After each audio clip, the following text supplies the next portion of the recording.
அனைவருக்கும் வணக்கம். நான் உங்கள் இயக்குனர் பேரரசு பேசுகிறேன். டூயல் சிம் அப்படிங்கிற ஒரு குறும்படம் பார்த்தேன். ரொம்ப அருமையாக இருந்துச்சு. நல்ல ஒரு ட்விஸ்ட், எண்டில் ஒரு எதிர்பாராத ஒரு ட்விஸ்ட்டு.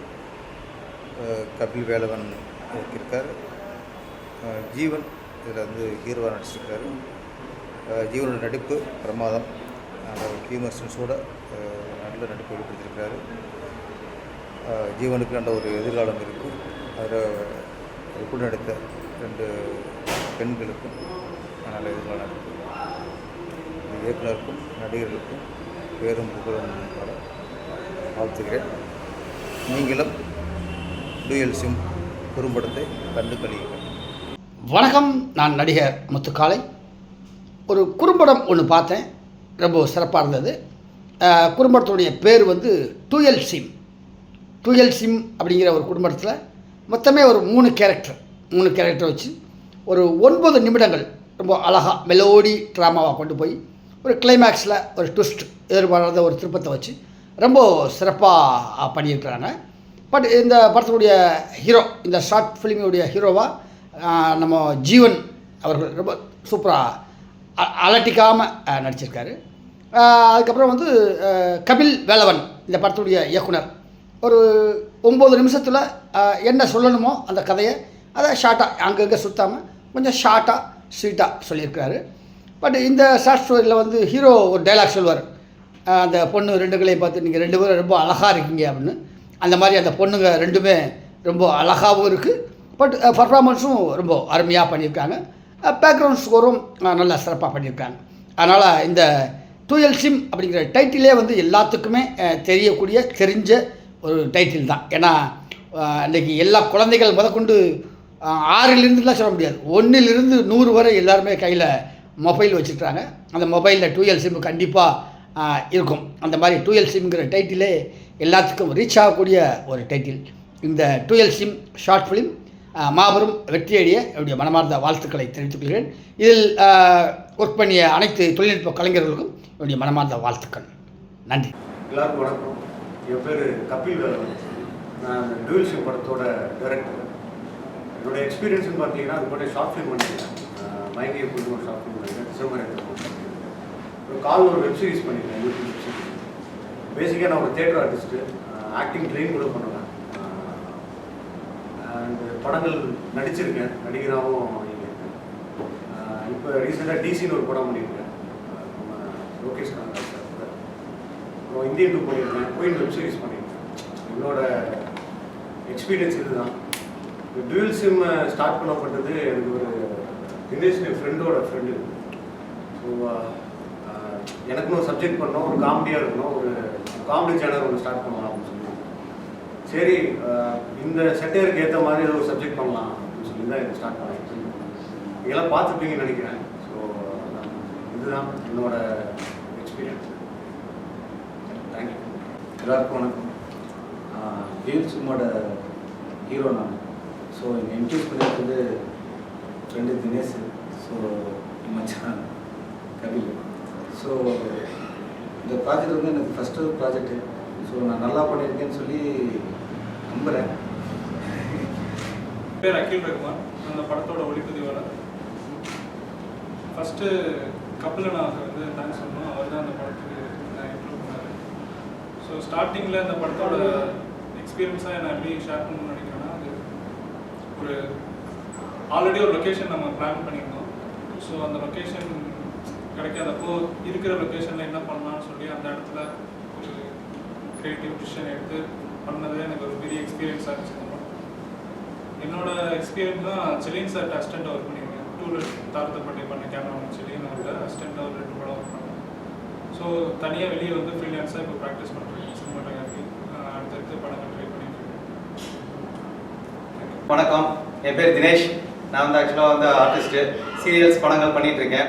இது வந்து மச்சான் வந்து ரொம்ப நாளாக வந்து ஃபிலிம்ஸ் எல்லாம் பண்ணிகிட்ருக்கேன். அப்படி எனக்கு வந்து ஜீவன் வந்து சொன்ன அப்படி எனக்கான ஒரு சப்ஜெக்ட் ஒன்று காமெடியாக பண்ணணும் அப்படின்ட்டு நான் மச்சான்ட்ட சொன்னேன். இந்த கதை இருக்குது அப்படின்னு சொல்லிட்டு டிஸ்கஸ் பண்ணி எல்லாம் பண்ண ஆரம்பித்தோம். படம் நல்லபடியாக வந்திருக்கு. நல்லபடியாக முன்னாடி இப்போ உட்காந்துருக்கு. சூப்பராக இருக்குது. Thank you so much. எல்லாருக்கும் வணக்கம். என் பேர் கோபிநாத். உதவி பண்ணியிருக்கேன். என்னுடைய நண்பர் ஜீவன் முதல் முயற்சியாக அந்த படம் பண்ணார். அதனால் நண்பர் டைரக்டர் அவரோட சேர்ந்து சப்போர்ட் பண்ணியிருக்கோம். நல்லபடியாக வந்திருக்கு. நீங்களும் பார்த்துட்டீங்கன்னு நினைக்கிறேன். நல்லபடியாக வச்சு எல்லாருக்கும் குட் மார்னிங். டுவெல் சிம் இந்த படம் கபில் டைரக்டட் அண்ட் ஜீவன் ஹீரோவாக பண்ணியிருக்காரு. ஒரு புது முகம் தமிழ் சினிமா கிடைக்குதுன்னு நினைக்கிறேன். அண்ட் இந்த படத்தை எல்லோரும் சப்போர்ட் பண்ணுங்கள், யூடியூப்பில் பாருங்கள், ஷேர் பண்ணுங்கள். நான் இந்த படத்தோட ஏடி. ஸோ இன்னும் மேலும் மேலும் நிறைய ப்ராஜெக்ட்ஸ் பண்ணுவோம் நம்புகிறோம். உங்களோட சப்போர்ட் அதுக்கு தேவை. தேங்க்ஸ் எல்லாம். எல்லாருக்கும் வணக்கம். என்னோடய பேர் அர்ஜுன் தேவ். நான் ஒரு ஆர்டிஸ்ட். கபில் டைரக்டர், இந்த டுவெல் சிம்மோட டைரக்டர் என்னோடய ஃப்ரெண்டு. இந்த மாதிரி ஒரு ப்ராஜெக்ட் பண்ணுறதா சொன்னாங்க. ஸோ பேக் எண்டில் ஒர்க் பண்ணேன். இன்றைக்கி இன்வைட் பண்ணியிருந்தாங்க. வந்திருக்கேன். டீமுக்கும் டைரக்டர் கபிலுக்கும் என்னோடய பெஸ்ட் விஷஸ். நீங்கள் இந்த ஷார்ட் ஃபிலிமை சப்போர்ட் பண்ணி இன்னும் நிறைய பேர் கொண்டு போய் சேர்க்கணும்னு ரெக்வஸ்ட் பண்ணுறேன். சார், இந்த கதை சூஸ் பண்ண காரணம் என்ன சார்? பர்டிகுலராக மெயினாக இந்த கதை இதுக்காக தான் எடுக்கணும் அப்படின்லாம் இல்லை. எனக்கு அவன் அப்பியரன்ஸ் பார்க்கும்போது ஓகே, இந்த மாதிரி ஒரு பையன் ஓகே ஒரு பொண்ணு பார்க்க போகிறப்ப இந்த காலத்து பர்டிகுலராக நம்ம சொல்லுவேன் அது குறைன்னு நான் சொல்ல வரல. ஓகே, இப்படி ஒரு பையன் பொண்ணு பார்க்க வரான், அந்த பொண்ணோட மனநிலைமை என்ன அப்படின்ற ஒரு இது. ஆனால் இப்போ எல்லாம் ரொம்ப எக்ஸ்பெக்டேஷன் வைக்கிறாங்க இல்லையா, மாப்பிள்ளை எப்படி இருக்கணும் அப்படின்னு இருக்கணும். ஸோ அதை தாண்டி இதில் ஏதாவது ஒரு கான்ஃப்ளிக்ட் வைக்கலாம்னு பார்க்கும்போது அவனுக்கே வந்து கொஞ்சம் மூட் ஸ்விங் மாறுது. இந்த பொண்ணோட அந்த பொண்ணு பெட்டராக இருக்கலாமா, எதை சூஸ் பண்ணுறது அப்படின்னு. ஸோ அப்போ வந்து இப்போ ரெண்டு பேருக்குமே வந்து என்ன அப்படின்னா, ஆண் பெண் ரெண்டு பேருக்குமே ஓகே இதோட அது பெட்டராக இருக்குமா, அதோட இது பெட்டராக இருக்குமான்னு சொல்லி இன்னொரு குழப்பத்தில் தான் இருக்கிறான். ஸோ இப்போ இவன் போகிறதே வந்து அந்த பொண்ணுகிட்ட எனக்கு உங்கள் ஃப்ரெண்டை பிடிச்சிருக்குன்னு சொல்கிறது தான் போகிறான். பார்த்தா அந்த பொண்ணே அங்கே உட்காந்துருக்கும் போது இவனோட டோட்டல் இதே மாறுது. ஸோ இவன் தன்னை பற்றி ரொம்ப பெருமையாக ப்ரொஜெக்ட் பண்ணிக்கிறான். ஸோ எண்டில் வந்து இவனுக்கு இருக்கிற ஒரு சர்ப்ரைஸ் மாதிரி தான் அது முடிச்சிடலாம். ஏன்னா இவன் வந்து போய் ஒரு சர்ப்ரைஸ் கொடுக்குற மாதிரி போகிறப்ப அவங்க ரெண்டு பேரும் இவனுக்கு ஒரு சர்ப்ரைஸாக மாற்றி கொடுக்குறாங்க அப்படின்ற மாதிரி ஒரு ஜோக் கண்டென்ட்டாக அது முடிச்சிடலாம். அவரை சூஸ் பண்ண காரணம் என்ன சார்? அவரை சூஸ் பண்ணலாம், அவருக்காக தான் அந்த கதை. ஸோ அது அப்படி தான் நடந்தது. அவன் நடிக்கணும்னு விருப்பப்பட்டனால சரி அவனுக்காக ஒரு கதை பண்ணலாம் அப்படின்னு சொல்லி பண்ண கதை தான். இதே ஃபியூச்சர் ஃபிலிம் பண்ண போறீங்களா, வேறு ஸ்கிரிப்ட் பண்ண போறீங்களா சார்? இல்லை, ஃப்யூச்சருக்கு இது நிற்குமான்னு தெரியல. ஏன்னா இது கொஞ்சம் பொலிட்டிக்கலாகவும் இருக்குது இல்லையா. ஏன்னா இது லெஸ்பியன் சம்மந்தமாக இல்லை பேச போகிறோம். ஸோ இது யாரும் காயப்படுத்தக்கூடாது. ஏன்னா அவங்க என்ன உணர்வில் இருக்காங்கன்னு நமக்கு தெரியாது. அதனால் ஒரு ஜோக்காக இருக்கிறது பெட்டராக இருக்கணும்னு என்னோட ஃபீல். அதை தாண்டி இது நம்ம ஃப்யூச்சராக பண்ணோம் அப்படின்னா இன்னும் அது கொஞ்சம் ரிசர்ச் பண்ணுற மாதிரி இருக்கும். ஸோ இது ஃப்யூச்சர்லாம் வேறு ஃப்யூச்சருக்கு நம்மகிட்ட ஒரு 2-3 சப்ஜெக்ட் இருக்குது, வேறு ஏதாவது நம்ம ஒர்க் பண்ணலாம். சார், கிளைமேக்ஸில் ஒரு ஃபோட்டோவில் ஒரு டைலாக் முடிக்கிறீங்க, செயலை இது பண்ண இது காட்டுன்ற மாதிரி. இன்னைக்கு நீங்கள் தேட்டர் ஆர்டிஸ்ட்னு சொன்னீங்க. இன்னைக்கு தேட்டர் ஆர்டிஸ்ட்கான ஒரு அங்கீகாரம் கிடைக்குதா? ஏன்னா இன்னைக்கு சினிமா பின்புறத்துல இருந்து வர நடிகராக இருக்கட்டும், அல்ல அவங்க சார்ந்த பேக்ட்ராப்னு இருக்கலாம், அவங்களே வந்து தான் இன்னைக்கு சினிமா துறையில் வந்து வந்துட்டு இருக்காங்க. ஒரு படம் தோல்வி கொடுத்தாலும் அடுத்தடுத்து படங்கள் பண்ணிக்கிட்டு தான் இருக்காங்க. உங்களுக்கான அங்கீகாரம் எப்போ கிடைக்குன்றது நீங்கள் தனி சும்மா இல்லை, எப்போ கிடைக்குன்றது இது இருக்குது. நானும் இந்த மடிமேல் வெடி வச்சு காத்துட்டு சொல்லுவாங்க இல்லையா, அந்த மாதிரி தான் எதிர்பார்த்துட்டு இருக்கோம். என்னன்னா இப்போ எல்லாருமே வந்து யாருக்கு என்ன ஃபாலோவர்ஸு, அவங்களுக்கு எவ்வளோ ரெப்யூட்டேஷன் இருக்குது அப்படின்ற மாதிரி தான் ப்ரொடக்ஷன்லையுமே யோசிக்கிறாங்க. ஸோ அந்த பாயிண்டில் வந்து ஓகே இவரை நம்ம காசு பண்ணோம் அப்படின்னா இவரை ஃபாலோ பண்ணுறவங்க ஓகே நம்ம இந்த படத்தை பார்க்க வந்துடுவாங்க, அவங்களே வந்து சோஷியல் மீடியாவில் ப்ரொமோட் பண்ணிடுவாங்க அப்படின்ற ஒரு ஸ்ட்ராட்டஜிக் ஃபார்மெட் தான் இங்கே வந்து அப்ளை ஆகுது. ஸோ ஆக்டிங்கை தாண்டி நம்ம ஸ்லோ மோஷன் வச்சு அவங்க நல்லா பண்ணுறாங்களா இல்லையா, இல்லை கட்ஸை வச்சு காமிச்சிட முடியும். ஏன்னா அந்தளவுக்கு டெக்னீஷியன்ஸ் எல்லாம் வந்துருக்காங்க இல்லையா. ஸோ இது மாறணும்னா ப்ரொடக்ஷன் சைடில் இருந்தோ இல்லை டைரக்ஷன் சைடில் இருந்தோ யார் பெட்டராக இருக்காங்களோ, நான் அந்த மாதிரி ஆட்கள் இருக்கிறாங்க. ஏன்னா அருண் மாத்திரன் சார் என்னை கூப்பிட்டு 2 படம் கொடுத்தாரு, கேப்டன் ரோல் கொடுத்தாரு, அப்புறம் இது கொடுத்தாரு. அடுத்தடுத்து எனக்கு அது கிடைக்குது பட்சத்தில் நம்ம சரியாக அது பண்ணுறதுனால தான் திருப்பி அது கிடைக்குன்றதை நான் நம்புகிறேன். ஸோ என்றைக்கே ஒரு மாறணும்னு நானும் உங்களை மாதிரி நானும் ஆசைப்பட்றேன். ஸோ மாறணும். சார், படத்தில் 2 சிம் யூஸ் பண்ணியிருக்கீங்க. அது என்ன கம்பெனியோ யாரோட நெட்வொர்க் உங்களுக்கு கரெக்டாக இருந்துச்சு அவங்க சொல்லவே இல்லை. 2 சிம் போடுறாரு, ஆனால் அவர் 2மே சிக்னல் கிடைக்கிறாரு. அது என்ன நெட்வொர்க் சொல்ல முடியல. அவங்களோட சப்போர்ட் எப்படி இருந்துச்சு படத்தில் அதுக்கு சொல்லுங்கள். அவங்க என்னோட ஃப்ரெண்ட்ஸ், இவரோட ஃப்ரெண்டு ஒருத்தாங்க, அவரோட ஃப்ரெண்டு ஒருத்தாங்க. ஸோ வந்தாங்க, அப்போ கதை சொன்னால் அவங்களுக்கு பிடிச்சிருந்தது. பட் ஆனால் அவங்க லெஸ்பியன்றதுனால அவங்க ஏதோ இன்டெப்த்தாக இது இருக்கும் அப்படின்ற மாதிரி எதுவும் அவங்க கேட்டிருந்தாங்க. பட் அந்த மாதிரிலாம் இது இல்லை, சும்மா ஒரு காமிக்கல் வே தான். மேம் வாரீங்க, உங்களோட ஒப்பீனியனை சொல்கிறீங்க போகிறீங்கன்ற மாதிரி தான் இருந்துச்சு. வந்தாங்க, நல்லபடியாக ஒர்க் பண்ணி கொடுத்துட்டு நீங்கள் வர வேண்டியது போகணும். ஒரு டெக்னிக்கலாக உங்களுக்கு ஷூட்டிங் இருக்குனால நீங்கள் அவ்வளோ வரணும். அதான் ஜாலியாக பண்ணுன்றது ஃபியூச்சர் ஃபிலிம்லேயே ஒழுங்கு தான் அது 2 கொடுத்துருங்க.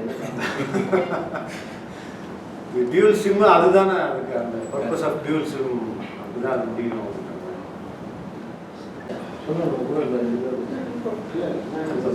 முதல் படம் ஆக்சுவலி எனக்கு வந்து ஃபஸ்ட்டு நான் வந்து கபில்கிட்ட இந்த கதை கேட்கும் போதே வந்து ரொம்ப இன்ட்ரெஸ்டிங்காக இருக்கும். கேட்ட அடுத்த நிமிஷமே வந்து மச்சான் நான் பண்ணுறேன், எனக்கு ஒன்றும் பிரச்சனை கிடையாது, நான் பண்ணுறேன்னு சொல்லி ஆக்ட் பண்ணேன். ஸோ எனக்கு ரொம்ப டீம் வந்து ரொம்ப சப்போர்ட் பண்ணாங்க. என் டீம் எனக்கு கிடச்சது வந்து எனக்கு ரொம்ப லக்கின்னு நான் ஃபீல் பண்ணிட்டு இருக்கேன். ஸோ இந்த மாதிரி டீம் வந்து எனக்கு இன்னொரு தடவை அமையுமான்றது தெரில. பட் இந்த டீமை வந்து நான் ரொம்ப மிஸ் பண்ணுறேன். இன்னொரு தடவை சான்ஸ் கிடச்சிச்சுன்னா கண்டிப்பாக வாய்ப்பு 3 ஹீரோயின் மிஸ் பண்ணிடலாம். ஆமாம். இல்லை இது அப்படியே ஃபியூச்சர் ஃபிலிமாக மாற்ற எதுவும் ஐடியா இருக்குது? ஃபியூச்சர் ஃபிலிமு மாற்றுறதுக்கு கபில் சொன்னார்னா நெக்ஸ்ட்டு ஃபியூச்சர் ஃபிலிம் பண்ணலாம். வந்திருக்கும் பத்திரிகை ஊடக நண்பர்களுக்கு முதல்ல வணக்கம். இந்த இடத்துக்கு என்ன அழைச்சிட்டு வந்த நண்பர் பிஆர்ஓ கோவிந்தராஜ் சாருக்கு ரொம்ப நன்றி. ஏன்னா ஃபஸ்ட் சார் சொன்னார் வந்து சார் புதுசாக ஒரு யூனிட்டு இந்த மாதிரி ஒரு ஷார்ட் ஃபிலிம் பண்ணியிருக்காங்க, கொஞ்சம் பார்த்துட்டு கொஞ்சம் சொன்னார். நான் பார்த்து எப்போவுமே வந்து ஒரு தடவை பார்த்துட்டு மேலோட்டமாக சொல்லுவோம். சார் அனுப்பிச்சதுனால, கோவிந்தராஜ் சார் அனுப்பிச்சதுனால பட் நான் ஒரு தடவைக்கு 2 தடவை 3 தடவை பார்த்தேன். பட் ஏதாவது நமக்கு சொல்கிறதுக்கு வாய்ப்பு கிடைக்குமா அப்படிங்கிறத பார்த்தேன். பட் இங்கே வந்து பார்த்ததுக்கப்புறம் தான் யூனிட் புது யூனிட் இல்லை. கேமராமேனும் இயக்குனரும் வந்து ஆல்ரெடி அவங்க எக்ஸ்பீரியன்ஸு இன்றைய கரண்டு விஷயங்கள்லாம் சொன்னாங்க. அதனால் அவங்களுக்கு முதல்ல ஃபஸ்ட்டு யூனிட் எல்லாருக்கும் இந்த இதில் ஒர்க் பண்ண எல்லாத்துக்குமே வாழ்த்துக்கள். இதை நீங்கள் ஃபியூச்சர் ஃபிலிமாக பண்ணோம் இல்லை வேறு கதையை பண்ணியோ வெற்றி பெறணும். ஏன்னா ஒரு குழு இல்லாமல் ஒரு யூனிட் இல்லாமல் வெற்றி பெற முடியாது. நீங்கள் 80-90 காலகட்டங்களெல்லாம் இன்ஸ்டியூட்டில் இருந்து படிச்சுட்டு வந்தவங்க தான் பெரிய லெவலில் ஒரு யூனிட்டாக ஃபார்ம் ஆகி ஜெயிச்சதுக்கப்புறம் அவங்க தனித்தனியாக பிரிஞ்சு போயிருக்கிறாங்க. பட் சொன்ன மாதிரி சார் கேட்டார், ஃபஸ்ட் இதுலேயே ஒரு 2 கொடுத்துருக்கீங்க, எப்படி அவங்க ஒத்துழைப்பு எப்படி இருந்துச்சு? இல்லை 2 அடி 4 அடி கேப்பில் தானே உட்காந்துருக்காங்க, எனக்கு ஒத்துழைப்பு எனக்கு எதிர்பார்க்க முடியாது. இந்த கட்டி பிடிச்சி முத்தம் கொடுத்து உருண்டா தானே அது ஒத்துழைப்பு இருந்துச்சா என்னன்னு சொல்ல முடியும். ஒரு சாங் பண்ணி ஒரு முத்தம் கொடுத்து லிப்பு முத்தம் கொடுத்தா தான் ஒத்துழைப்பு தேவை. அவங்க 2 கேப்பில் உட்காந்துருக்காங்க, அவங்களோட ரியாக்ஷன் கொடுத்தாங்க, அவங்களோட ரியாக்ஷன் கொடுத்தாரு. அதனால் அது ஒத்துழைப்பு இதில் எனக்கு தெரியாது. பட் இருந்தாலும் அவங்களுடைய 2 நடிப்பு நல்லா இருக்கும், அவங்களுடைய ரியாக்ஷன்லாம் நல்லா இருக்குது. பட் இவரும் வந்து யதார்த்தமாக பண்ணியிருந்தார். அதனால தான் சொன்னேன் வந்து யதார்த்தமாக பண்ணியிருக்காருன்னு நானே பதிவில் போட்டிருந்தேன். யதார்த்தம் ஏன்னா வந்து வாய்ப்பு கிடைக்கிறது கஷ்டம். இந்த காலகட்டங்களில் வாய்ப்பு கிடைக்கிறது ரொம்ப கஷ்டம். அதை தாண்டி உங்களுக்கு கிடைச்சதுன்னா இப்போ கூட பேசுகிறதுக்கு ஒரு தயங்கினாங்க எல்லாருமே. பேசலாமா வேண்டாமான்னு தயங்கினாங்க. எனக்கு கிடைக்கும் போது ஒரே ஒரு டைலாக், நான் முதல் படத்தில் ஒரே ஒரு டைலாக் தான் கொடுத்தாங்க. நோ, நான் ஒண்டியாக பார்த்துக்கிறேன், இல்லை நான் அண்ணன் பார்த்துக்கிறேன், இதை தான் சொல்ல சொன்னாங்க. இதை நான் சொல்லலை அப்படின்னா இன்றைக்கி எவ்வளோ பேர் நினச்சிக்க முடியாது. சொல்கிறதுக்கு யோசிச்சேன் அப்படின்னா பொன்மனத்தில் டேரக்ட் சொன்னோடனே இந்த டைலாக் பேசி காட்டு அப்படின்னு சொல்லுது. நோ, நான் அண்ணன் பார்த்துக்கிறேன், இல்லை நான் ஒண்டியாக பார்த்துக்கிறேன், இந்த ஒரு டைலாக் தான். இதை பேசலாம் அப்படின்னா நான் நடிச்சிக்க முடியாது.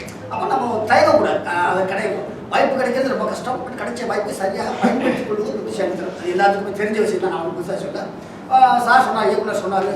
அந்த நான் கூட நினச்சேன் எதை நோக்கி பயணிக்கு 2 பேர் வந்திருக்காங்க, அவங்க என்ன சொல்லுவாங்கன்னு நினச்சேன்னா, இல்லைங்க நாங்கள் வந்து வேற ஒருத்தர் யாரையாவது லவ் பண்ணுறோம், சாரி நீங்கள் கொஞ்சம் லேட்டாக சொல்லிட்டீங்க, கொஞ்சம் முன்னாடியே தெரிஞ்சுட்டா நாங்கள் மாற்றிருப்போம், அப்படி ஏதாவது சொல்லுவாங்க அப்படின்னு நினச்சேன். பட் கடைசியில் வந்து நாங்கள் 2 பேருமே லவ் பண்ணுறோம் அப்படின்னு சொல்லும் போது எனக்கு எதிர்பார்க்க தான் அப்படி தான் சொல்லுவாங்க. ஏன்னா இல்லைங்க ஆல்ரெடி நாங்கள் ஏற்கனவே வந்து ஒருத்தர் லவ் பண்ணுறோம் அப்படிதான் சொல்லுவாங்க நான் எதிர்பார்த்தேன். பட் அந்த இடத்துல வந்து இவங்க வேற ஒரு சீனுக்கு வச்சுருக்காங்க. அது உண்மையிலேயே சொன்னாங்களா இல்லை இவர்கிட்ட தப்பிச்சு போகிறதுக்கு சொன்னாங்களா அப்படிங்கிறது அது டைரக்ட் தான் சொல்லணும், நான் சொல்ல முடியாது. ஏன்னா 2 விதமாக எடுத்துக்கலாம், எப்படின்னா எடுத்துக்கலாம். நாங்கள் லவ் பண்ண சொன்னாங்க, தப்பிச்சு போகிறதுக்கு ஒரு வழி சொல்லலாம் இல்லையா. இவர்கிட்ட தப்பிச்சு போகணும், அப்புறம் என்ன சொல்லலாம், இல்லைங்க நாங்கள் 2 பேரும் லவ் பண்ணுறோம், எங்களை விட்டுருங்க, இல்லை நீங்கள் வேற ஆளை பார்த்துக்க சொல்லிட்டு போகலாம் இல்லையா, அப்படி வச்சுக்கலாம். ஆனால் வந்து அந்த கிளைமாக்ஸ் அந்த இல்லை நாங்கள் 2 பேரும் விரும்புகிறாங்க அப்படின்னு சொல்லிட்டு எனக்கு ரொம்ப ஒரு புதுசாக இருந்தது. நான் பார்த்த வரைக்கும் ஒவ்வொரு ஷார்ட்ஸும் சரி, கேமராமேனும் சரி, இயக்குனரும் சரி சரியாக பண்ணியிருந்தாங்க. அந்த இயக்குனரும் அந்த ஹீரோயினும் நல்லா பண்ணியிருந்தாங்க. ஆனால் இன்னைக்கு வரவங்க ஷார்ட் ஃபிலிம் ரீல்ஸ் பண்ணி நடிக்க வாய்ப்பு தர்றாங்க. உங்களால் டெப்பன் இருந்துச்சு. எங்கள் காலத்தில் கேட்டு அதை சொன்னான்னா இவங்க பக்கத்தில் உட்கார மாட்டாங்க. சார் நீங்கள் பேசிகிட்டு இருங்க, நாங்கள் கீழே போய் டீ சாப்பிட்டு வந்துடும் அப்படின்னு சொல்லி வந்துடுவாங்க. டீ சாப்பிட்டு இல்லை, அப்போ டிஃபன் சாப்பிட்டு சாப்பாடு வர அளவுக்கு பேச வேண்டிய ஒரு கட்டாயம் இருக்கும். இருந்தாலும் ஷார்ட்டாக சொல்லிடுறேன். நான் வந்த காலகட்டங்கள் ஒரு 80 கடைசி இல்லை 90 ஃபஸ்ட்டு அப்படி வச்சுக்கலாம். அந்த காலகட்டங்கள்லாம் வந்து நம்ம ஒரு ஆஃபீஸ் எங்கே இருக்குன்னு தேடி கண்டுபிடிக்கிறதே கஷ்டம். அந்த ஆஃபீஸை கண்டுபிடிக்கிறதுக்கு 6 மாதம் ஆகும். அப்புறம் அங்கே போனால் அப்போல்லாம் வந்து ஃபோட்டோஸ்லாம் இப்போ மாதிரி நம்ம ஃபிங்கர் டிப்ஸில் எல்லாம் வந்து இது பண்ண முடியாது. நம்ம ஏதாவது ஊரில் பொய்ய சொல்லி அப்படி இப்படின்னு பொய்ய சொல்லி அது அந்த காலகட்டத்தில் வந்து தங்கியிருக்கிறவங்களாம் எல்லாம் நான்லாம் செப்டி டேங்க் மேலே தான் தங்கியிருந்தோம். அந்த அளவுக்குலாம் எங்களுக்கு வாய்ப்பு கிடைக்கல. ஒரு ரூமில் தங்கியிருந்து வாய்ப்பு தரணும். இப்போ நம்ம ஒரு கம்பெனி போனோம்னா முதல்ல அவங்க கேட்குற ஆள் ஃபோட்டோஸ் கொடுத்துருப்போம் அப்படின்னு சொல்லுவாங்க. ஃபோட்டோ கொடுத்தா நம்ம கேட்போம். இப்போ ஃபோட்டோ கொடுத்துருப்போம். அது அந்த ஃபோட்டோ போடுறதுக்கு எவ்வளோ கஷ்டப்பட்டால் நமக்கு தான் தெரியும். அப்போலாம் ஒரு ஃபோட்டோ வந்து 10 ரூபா 15 ரூபா அப்படிலாம் சொல்லுவாங்க. அந்த 10 ரூபாய் அப்படி இருந்ததுன்னா ஒரு நாளைக்கு சாப்பிட்டு கொள்ள முடியலாம். அப்படிலாம் இருக்கும் காலகட்டத்தில். ஃபோட்டோ கொடுத்துட்டு போனோம்னா ஒரு நாளைக்கு நம்மளால ஒரு 2 ஃபோட்டோ 3 ஃபோட்டோ தான் கொடுக்கணும். அந்த கம்பெனிக்கு நம்ம கூட்டி காட்டுறவங்களுக்கு அன்றைக்கி ஏதாவது டீ டிஃபன் எல்லாம் வாங்கி தந்தா தான் அந்த கம்பெனியே காட்டுவாங்க. ஒரு கம்பெனி இருக்குது கூட்டி போகிற வரையா வரேன் ஆனால் மத்தியானம் டிஃபன் வாங்கி தரணும், இல்லை காலையில் டீ வாங்கி தரணும், ஏதாவது ஒன்று சொல்லுவாங்க. அப்படிலாம் நாங்கள்லாம் வந்து வாய்ப்பு தேடி அதை ஸ்ட்ரீட்டை கொடுத்துட்டு வந்ததுக்கப்புறம் அவர் சொல்லுவார் அடுத்த மாதம் 10ஆம் தேதி வாங்க. நமக்கு அந்த 10ஆம் தேதி தான் மைண்டில் ஓடிட்டே இருக்கும். அவர் நம்மள மாதிரி 100 வந்து சொல்லியிருப்பார் 10ஆம் தேதி வாங்க 12ஆம் தேதி வாங்க. வாய்க்கு அந்த நேரத்தில் என்ன வருதோ அதை சொல்லி விட்டுருவார். கரெக்டாக நம்ம அந்த 10ஆம் தேதி ஞாபகம் வச்சு 10ஆம் தேதி காலையில் போய் நிற்போம். மறுபடியும் அவரே வருவார். என்னன்னு கேட்பார், சார் ஆர்டிஸ்ட் நடிக்கணும் ஃபோட்டோ கொடுத்துட்டு போவார். போன மாதம் கொடுத்தனே சார், அது போன மாதம் நான் கேட்குறது இந்த மாதம் ஃபோட்டோ கொடுத்து அதில் எங்கே எனக்கு தெரியாது. அவர் யாருன்னு கண்டுபிடிக்கிறதுக்கு எங்களுக்கு 6 மாதம் ஆகும். ஒரு அசிஸ்டன்ட் டைரக்டரா, மேனேஜரா, டைரக்டரா, ப்ரொடியூசரா, இல்லை ப்ரொடக்ஷனில் இருக்காரா, அதுக்கு தான் கண்டுபிடிக்கிறதுக்கு 6 மாதம் ஆகும். இந்த 6 மாதம் கண்டுபிடிச்சதுக்கப்புறம் படமே முடிஞ்சிடும். இப்படி தான் நாங்கள் சொல்லுவோம். அப்படி மீறி நாங்கள் டைரக்டரை பார்த்துட்டோம்னா அவங்க கேட்குற ஒரு 2-3 கேள்வியில் முதல் கேள்வி நடிக்க தெரியுமா, டைலாக் பேசு அப்படின்னு கேட்பாங்க. நமக்கு தெரிஞ்ச டைலாக் யார் எதை நோக்கி வந்திருக்குமோ. ஒரு அசிஸ்டன்ட் டைரக்டர்னா சார் எனக்கு கதை சொல்ல தெரியும், இல்லை கவிதை சொல்ல தெரியும், இல்லை வந்து ஒரு பாடலாசிரியர் வந்தால் நான் வந்து கவிதை சொல்வேன், பாட்டு பாடுறது லிரிக்ஸ்லாம் எதுவும் சொல்லுவாங்க. மியூசிக் டைரக்டர்னா அவங்க பண்ணி கேட்பாங்க. அந்த மாதிரி நான் நடிக்கிறதுக்கான நான் ஃபஸ்ட் எனக்கு நடிகனாவே எனக்கு தெரியாது. நான் வந்து ஒரு ஃபைட்டர் அவ்வளோதான். நான் பண்ணுவோன்னே சார் எனக்கு வாய்ப்பு ஆர்டிஸ்ட் உனக்கு என்ன தெரியும், சண்டை தெரியும், இங்கே உடைக்கிறதுக்கு ஒன்றும் இல்லை தம்பி, வேறு ஏதாவது பண்ணு அப்படின்னு. அப்போ நம்ம ஏதாவது டைலாக் பேசிக்காங்க. இந்த மாதிரி தான் வந்து நாம் வந்து கேமிச்சு அது ஒரு கால் பிடிச்சிருந்தால் நமக்கு வாய்ப்பு கிடைக்கும். அப்படி தான் வந்தாங்க. அது ஒவ்வொரு இயக்குநரையும் நான் வந்த காலகட்டத்தில் மிகப்பெரிய ஜாம்பவான்கள் கதவு தட்டி அவரை சொல்வார், தம்பி நான் படம் பண்ணி 10 வருஷம் ஆச்சு, வேறு யார் நிற்பார். ஆனால் அதை தெரிஞ்சுக்கிறதுக்கே நமக்கு ஒரு 6 மாதம் ஆகும். டெய்லி காலையில் போய் நின்று அந்த மாதிரி வந்தது. ஆனால் 10 வருஷம் போராடினா கூட ஒரு வாய்ப்பு கிடைச்சதுன்னா டக்குன்னு பிடிச்சிட்டு அவ்வளோ. பட் இல்லைன்னா இப்போ சொன்னேன் ஒரு டைலாக் சொன்னேன் இல்லையா, அந்த டைலாக் நான் பேசினா நான் இல்லை. இன்னைக்கு நான் இது ஒரு 300 படம் நடிச்சிருக்கேன்னா 2 டைலாக் தான் இன்றைக்கும் என்ன வாழ்க்கை. 2 டைலாக் தான், ரொம்ப இல்லை. அந்த 300 படத்தை சுற்றினா கூட 2 டைலாக் தான். ஒன்று முதல் படம் எஸ்பி ராஜ்குமார் தான் என்னை செலக்ட் பண்ணார், அவர் இல்லைன்னா நான் இல்லை அவர் சொல்லுவேன். அந்த முதல் படத்தில் பொன்மத்தில் நோ நோ நான் அண்ணன் பார்த்துக்கிறேன் இவ்வளோ தான் சொன்னேன். அதுக்கப்புறம் வந்தீங்க அப்படின்னா இதெல்லாம் தாண்டி கொண்டு போச்சுன்னா செத்து விளையாடுவோமா. இந்த 2ம் இல்லைன்னா நான் 300 படம் அடிச்சுக்கிட்டது எத்தனை நான் அது. ஆனால் நான் பேசிக்காமலாம் பெரிய டைலாக் எங்கள் வாய்ப்பு கேட்கும்போது அது பேசலாம் நினைக்கிறேன். பேசலாமா? இது ஒரு பர்மிஷன் கேனா வந்து கொஞ்சம் லென்த்தான டைலாக், இது நல்ல பழைய டைலாக் நாங்கள் பார்க்காத டைலாக்னு கேட்ட விட்டது இல்லையா, அதுக்காக சொல்கிறேன். பட் எங்கெல்லாம் வந்து உங்களுக்கு டைலாக் தெரியுமா அப்படின்னு கேட்டாங்கன்னா நான் அந்த நேரத்தில் வந்து எம்ஜிஆருடைய சம் சென்டர் அதெல்லாம் கற்றுட்டு இருந்தேன், அங்கே போட முடியாது. அப்போ டைலாக் பேசும். அப்போ எனக்கு பிடிச்சது சிவாஜி சாருடைய டைலாக். நிறையா படத்தில் நிறைய டைலாக் இருக்கும். ஆனால் எனக்கு ரொம்ப மனசில் போய் போனது மனோகர டைலாக் தான். பேசிக்காக மாதா சரி செல்ல வேண்டும், மனோகரன் மன்னிப்பு கேட்க வேண்டும், அதுவும் கொழுமண்டபத்தில் அந்த குப்பமேட்டு கோட்டாமிட்டம். ஆனால் இது வந்து தந்தை அஞ்சானஜனை மகனாக பெற்றார், அருண் குணவதியை மனைவியாக அடைந்தார். அவர் பெற மறந்தது ஒன்றொன்று தாயே அறிவு, அதைத்தான் அவர் பெற மறந்தார். மறந்ததை நினைவூட்டுகிறேன், உன்னால் முடியாது என்றா கூறுகிறேன். அவசரத்தில் அப்பா நிதானம் தவறியிருக்கலாம், எதற்கும் நீ போய் காரணம் வருகிறேன். மனோகரன் உன்னை ஏன் அழைத்து வர செய்தேன் தெரியுமா? திருத்திக் கொள்ளுங்கள் தயவு செய்து, அழைத்து வரவில்லை இழுத்து வர செய்து இருக்கிறீர்கள். கட்டளையை புரிந்து கொண்டிருப்பேன். கட்டளையா இது? கரை காண முடியாத ஆசை, பொன்னும் மின்னும் வைரமும் பூட்டி மகிழ்ந்து கண்ணே முத்தே தமிழ் பண்பு என்றெல்லாம் கொஞ்சி குழாவி தங்கத்திலான கட்டிலே சந்தன தொட்டிலே வீரனை என் விழி மிகுந்தவனை வீரர் வழிவந்தவனே என்று யாரை சீராட்டி பாராட்டி தலாட்டினீர்கள் அவனை அந்த மனவனை இரும்பு கம்பியால் பிடித்து சபை முன் நிறுத்தி சந்தோஷம் கொண்டாட வேண்டும் என்ற ஒரு தனியாத ஆசைக்கு பெயர் கட்டளையா தந்தை. தந்தையின் தனையனாக இல்லை நீ இப்போது நீதியின் முள் நீ ஒரு குற்றவாளி, அதற்குத்தான் காரணம் கேட்கிறேன். நீங்கள் கூற மாட்டீங்களா? இல்லை இவர்கள் கூறட்டும், அறங்கூறும் அவை கூறட்டும். நான் என்ன குற்றம் செய்தேன்? குற்றத்தை மகாராசா குறித்தான வேண்டும். இது உங்களுக்கு சம்பந்தம் இல்லாத விஷயம். சம்பந்தம் இல்லாத விஷயம் சபைக்கு வருவாடு குடும்ப விவகாரம் கொள்ளுமண்டபத்திற்கு ஒரு விசித்திரத்தை இதுதான் முதலாக சந்தித்திருக்கிறது மகாராசா. மன்னிப்பு கேட்க வேண்டும் மனோகரன், அதுவும் அரைநொடியில் என்ன அதற்கு முன்பாகவே கேட்டுக்கொள்கிறேன். ஆனால் யாரிடம் மன்னிப்பு கேட்க வேண்டும் தெரியுமா? கோமலவல்லி கூவும் குயில் குதிக்கும் மான் என்றெல்லாம் உம்மால் கொஞ்சி குழாவப்படும் அந்த கோலபுத்திக்காயின் கொடி கண்கள் கொடிய நாகை என் கூறுவாளுக்கு இரையாக்கி விட்டு அதை எதிர்த்தால் உண்மையும் உமக்கு பக்கத்துடையாக வந்த அந்த பட்டாளத்தை சூனிய விட்டப்பட்டவர்களெல்லாம் சுடுகாட்டுக்கு அனுப்பிவிட்டேன் என்று சுழலும் வாழ்டன் சூழும் புகழ்டன் என் அன்னையிடம் போய் மன்னிப்பு கேட்க வேண்டும். நிறைவேற்றும் அந்த உத்தரவை இப்படி பேசுவோம். இப்படி எல்லாம் பேசி காமிச்சதுனாலதான் நமக்கு இந்த ஒரு டேலாக் கிடைச்சது. இவ்வளவு பேசி காமிச்சா இன்னும் நிறையா இருக்கு. அந்த தர்பாசிலாம் வந்து மனப்பாடம் புக்கெல்லாம் வாங்கி மனப்பாடம் பண்ணி பேசுவோம். பட் இதெல்லாம் பேசுறதுனால இதான் இந்த இடத்துல இவ்வளவு பேசி மனப்பாடம் பண்ணதுனால இந்த 2 டைலாக் கிடைக்கும். டக்கு நமக்கு யாரும் வந்து பேசணும். இப்படித்தான் வந்தது. ஆனால் இப்போ உள்ள காலகட்டம் அதெல்லாம் தேவையில்லை. இப்பெல்லாம் அவங்களது டெக்னாலஜி வளர்ந்த சண்டையே போட தெரியாதவங்க பல வருஷம் சண்டை போட தெரிஞ்ச மாதிரி போய் விஷயம். நான்லாம் வந்து கராத்தேல பிளாக் பெல்ட் வாங்கி சண்டை கற்றுறதுக்கு 5 வருஷம் ஆச்சு. ஆனால் என்னுடைய பட்டி வந்து சினிமாவில் ஒரு ஸ்டண்ட் நடிகராக தான் வந்தேன். அதுக்கப்புறம் எது கிடைச்சதோ அதை அப்படி தக்க வச்சு அப்படியே ஃபாலோ பண்ணி போயிட்டு. இன்னைக்கு சினிமாவில் காமெடி எப்படி இருக்கு? காமெடி சொல்ல எப்போ ஒரு பேன் இந்தியான்னு உள்ள நுழைஞ்சிட்டோம். அப்போ கொஞ்சம் காமெடி கம்மி ஆயிடுச்சு, கம்மி ஆகப்பட்டது. அதுதான் நிறையா நான் சொல்லியிருக்கேன். பட் ஒவ்வொரு ஸ்டேட்டுடைய ஹீரோவும் உள்ளே வரும்போது அவங்களுக்கு ஒரு இன்ட்ரடக்ஷன், ஒரு ஃபைட்டு அதெல்லாம் போகும்போது அந்த காமெடிக்கு உள்ள களம் இல்லை. காமெடிக்குன்னு ஒருத்தர் போடுவாங்க, அவர் கதாநாயகனை சுற்றிட்டே போயிட்டே இருப்பார். இதுதான் நடக்கும். பட் இப்போ கொஞ்சம் சேஞ்ச் ஆயிட்டு இருக்கு. கதைக்கான ஒரு முக்கியத்துவம் வருது. காமெடி பக்கம் கொஞ்சம் இருந்தால் நல்லா இருக்குமே அப்படின்னு சில படங்கள் இப்போ வந்து ஒரு பட்ஜெட் படங்கள் ஓடுனதுனால கொஞ்சம் அதை நோக்கி திரும்பும். அதனால் இப்போது மீண்டும் அந்த பழைய காமெடிகள் வரும். ஆனால் இன்றைய சினிமாவில் இன்ஸ்டாகிராமில் கோமாளித்தனமாகவும் ஆபாசமாகவும் போடுறவங்களுக்கான ஒரு வாய்ப்புகளும் அங்கீகாரம் கொடுக்கப்படுது. இந்த சினிமா தான் கனவுன்னு சொல்லிட்டு இவங்கள மாதிரி நிறைய பேர் இருக்காங்க. அவங்களுக்கான வாய்ப்புன்றது இன்னைக்கு ரொம்ப குறைவாக இருக்குது. இன்றைக்கி இருக்க தயாரிப்பாளர்களுக்கும் இயக்குநருக்கும் நீங்கள் என்ன சொல்லுவீங்க? நான் அட்வைஸ் சொல்கிற அளவுக்கு நான் பெரிய ஆள் கிடையாது. அவங்க விருப்பப்பட்டு போடுறாங்க. அந்த ஒரு படத்துலேயே அவருக்கு திறமை இல்லை அப்படின்னு தெரிஞ்சுக்கிட்டாங்கன்னா அடுத்த படத்தில் அவரை கூப்பிட போகிறதில்ல. இப்போ கூட சார் சொன்னார் இல்லையா, நான் ஏதோ ஒரு முதல் படம் நடித்தேன் நல்லா பண்ணதுனால எங்கள் அடுத்தடுத்து கூப்பிட்டா சொன்னார் இல்லையா. அந்த மாதிரி இன்ஸ்டாகிராம்லையோ இல்லை வந்து வேறவங்க ஒரு இதுலையாக நடிக்கிறது அது வேற ஒரு களம்.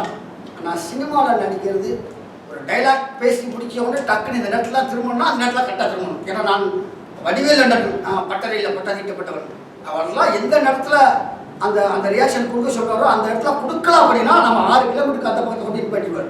அந்த மாதிரி பட்டறையில் வந்ததுனால அது வேற கேட்டகரி, இது வேற கேட்டகரி. ஏன்னா ஒரு திடீர்னு ஒரு மாதம் ஒரு பாப்புலராக வந்து இன்ஸ்டாவில் போகுதுன்னா அவளை கூப்பிட்டு என்ன சம்பளம் கொடுத்துனாலும் அவங்களுக்கு நாங்கள் 10 வருஷம் போராடி வந்த வாழ்க்கையை விட அவங்களுக்கு 10 நாளில் கிடச்சி போகுது வந்துடுது. ஆனால் தக்க வச்சுக்கிறது அது அவங்களுடைய திறமையை பொறுத்தது.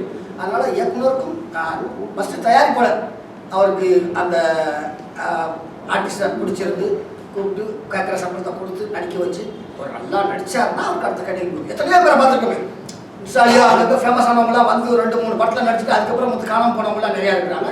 அதை தக்க வச்சுக்கிறவங்களும் நிறையா பேர் இருக்கிறாங்க. ஏன்னா நாம் காம்பினேஷன் நடிக்கும் போது தெரியுது, சில இது தெரியுது. அது வேற கேட்டகரி, இது வேற. இப்போது அந்த ஃபஸ்ட்டு வந்து ட்ராமான்னு ஒன்று இருந்துச்சு. ட்ராமாவுக்கு அப்புறம் தான் வந்து மற்ற கேட்டகரிலாம் வந்துச்சு. பட் அப்பப்போ காலகட்டங்கள் மாறும்போது அது தானாக மாறும். வணக்கம் சார். சார் நான் வந்து சுலோச்சனா ஈவெண்ட் மேனேஜ்மெண்ட் என் பேர் ஜனார்தன். எங்கள் பிஆர்ஓ கோவிந்தராஜ் சார் தான் அறிமுகப்படுத்த சார் எல்லாமே. எனக்கு இந்த மாதிரி பத்திரிகை முறையில் பேசி பழக்கம் இல்லை. சின்ன வயசுலேருந்து கொஞ்சம் திக்குவாயி இருந்தாலும் எனக்கு அந்த தூயில் ஷிவனுடைய ஷார்ட் ஃபிலிமை பார்த்தேன். ரொம்ப அருமையாக இருந்தது. நம்ம ஜீவன் சாருக்கு வாழ்த்துக்கள் சொல்கிறேன். திங்களோடு பிறந்தவளும் தென்றலோடு நடந்தவளும் தென்பகுதியை விட்டெடுத்த சந்தனத்தில் புதுமணத்தில் புரிந்தவளும் எந்தையும் தாயும் அழிந்து புலாவி சிந்தை இறுதியிட சிறந்தவளும் எந்த நாவசிக்கும் நற்றமிழ் நங்காய் வாடி முத்தம் தந்து முகந்தளவும் முத்தமிழ் மங்காய் வாடி.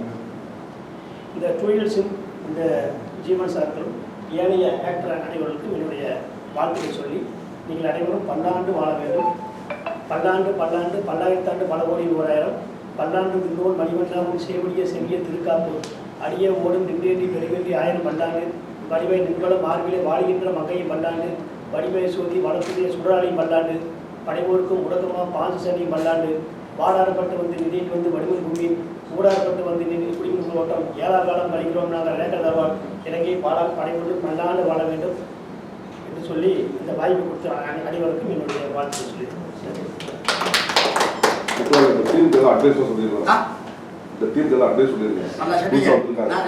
நீங்க கேட்கறத கேட்டு போயிருவீங்க. பதில் சொல்லிட்டு நான் பல நாள் தூக்கம் இல்லாமல் அலையணும்.